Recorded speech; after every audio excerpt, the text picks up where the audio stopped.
देवाचलेश्वर छूड़ो जातीरा बल चपड़ा गाँव दो तेरो प्यारो मंदिरा देवाचलेश्वर प्यारो मंदिरा चपड़ा गाँव के ध्यानी छतरा दे देताओं के बाणी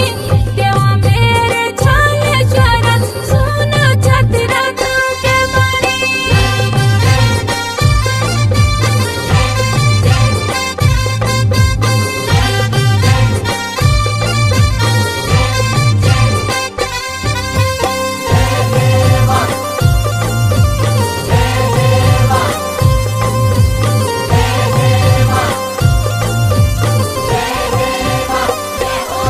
बल गंगनानी की धारा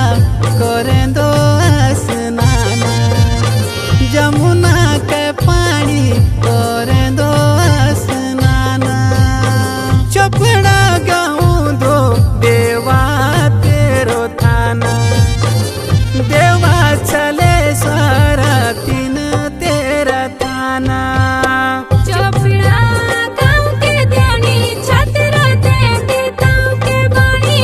देवा मेरे छलेश्वर सुनो छतरा गाँव के बाणी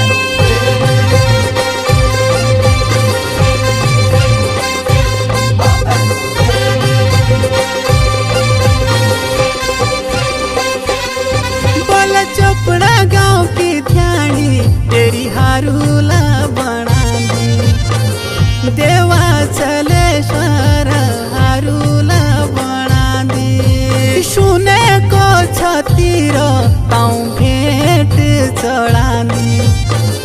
देवा चलेश्वर भेंट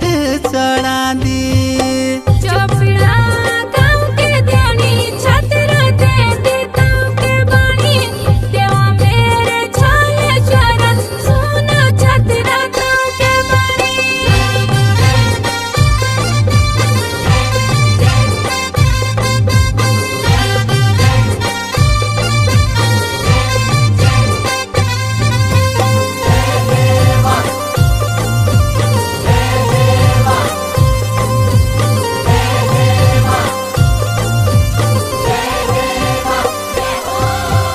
तेरे नाव को देंदी ज्ञानी गाँव दो भंडारा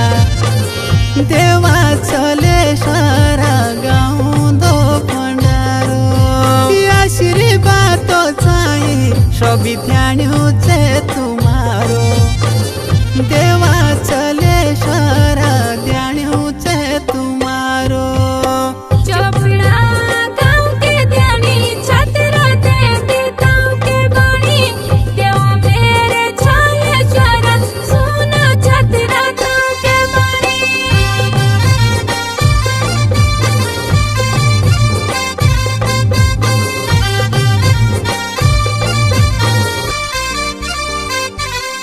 बल खटल पटिंदी बड़ी मानी